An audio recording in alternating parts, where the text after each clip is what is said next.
కరీంనగర్ నగరపాలక సంస్థలో తమ గ్రామాలను విలీనం చేయొద్దని పలు గ్రామాల ప్రజలు జిల్లా కలెక్టర్ను కలిసి వినతిపత్రం సమర్పించారు.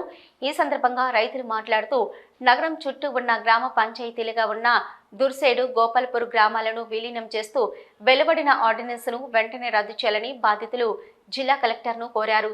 తాము గ్రామాల్లో వ్యవసాయంపై ఆధారపడి జీవితాలు వెళ్లదీస్తున్నామని, అంతేకాకుండా ఎంతో మంది పేదలు ఉపాధి పనులపై ఆధారపడి బతుకుతున్నారని, అలాంటిది తమ గ్రామాలను మున్సిపల్ కార్పొరేషన్లో కలిపి తమను లేనిపోని ఇబ్బందులకు గురి చేయవద్దని మొరపెట్టుకుంటున్నారు. తామంతా పేద మధ్యతరగతి కుటుంబాలకు చెందిన వారమని, తమ గ్రామాలను కార్పొరేషన్లో కలిపితే ఆ తదుపరి విధించే పన్నులు చెల్లించడం తమ వల్ల కాదని, అందుకని తమ గ్రామాలను గ్రామ పంచాయతీలుగానే ఉండనివ్వాలని వారు కోరారు. నగరపాలక సంస్థలో మా గ్రామాలను కలిపితే ఇంటి పన్ను, ఇంటి నిర్మాణానికి అనుమతుల ఫీజులు కట్టలేమని వారు వాపోయారు.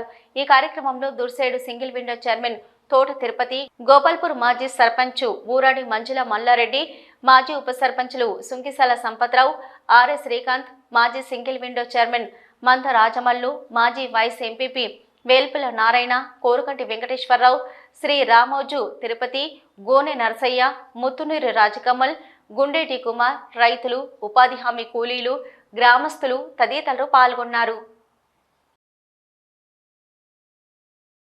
గ్రామాలను తీసుకుపోయి పట్టణంలో కలపడం అన్యాయం. ఎందుకంటే గతంలో పొన్న ప్రభాకర్ గారు ఇక్కడ పోటీ చేసి ఓడిపోవచ్చు. పోటీ చేసిన ప్రతి ఒక్కరు గెలవాలని లేదు. తను ఓడిపోయినంత మాత్రాన మరి కక్ష కట్టి గ్రామాలను పట్టణంలో కలపడం అనేది అన్యాయం. తను హుస్నాబాద్ కాన్స్టిట్యున్సీలో ఒక్క గ్రామాన్ని కూడా విలీనం చేయకుండా మరి కరీంనగర్లు సంబంధించి తను ఇందులో వేలుపెట్టడం మాకు అర్థం కావటం లేదు.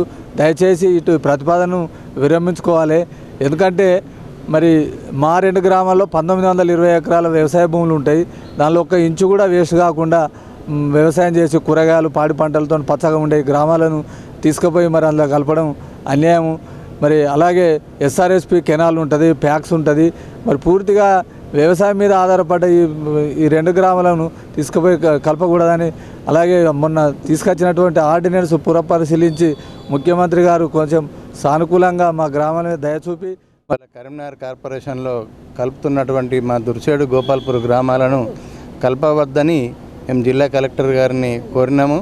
దానికి వారు స్పందిస్తూ మేము గవర్నమెంట్కు పంపిస్తామని చెప్పడం జరిగింది. మా గ్రామాలను కలిపినట్టయితే దాదాపు 50% కూరగాయలు ఈ కరీంనగర్కు మేము సప్లై చేస్తున్నాము. అదే మాదిరిగా ఉపాధి హామీ కూలీలు, మా గోపాల్పూర్ గ్రామంలో ఒక గ్రామంలోనే 900 ఎకరాల వ్యవసాయ భూమి ఉన్నది. అట్టి భూమిలో 300 నుంచి 400 ఎకరాలు కూరగాయల సాగు అవుతుంది. ఇప్పుడు వచ్చి పరిశీలించినా కూడా మీకు అర్థమవుతుంది. దీన్ని దృష్టిలో పెట్టుకొని రైతు కుటుంబాల మీద దయదలిసి మా 2 గ్రామాలను దుర్సేడు, గోపాల్పురం గ్రామాలను దీంట్లోకి వెళ్ళి మినహాయింపు చేసి మిగతా గ్రామాలతో మాకు సంబంధం లేదు. అవి మీకు కమర్షియల్ ల్యాండ్ ఉన్నది కావచ్చు, కానీ గోపాల్పూర్లో కానీ దుర్సేడులో కానీ కమర్షియల్ ల్యాండ్ లేదు.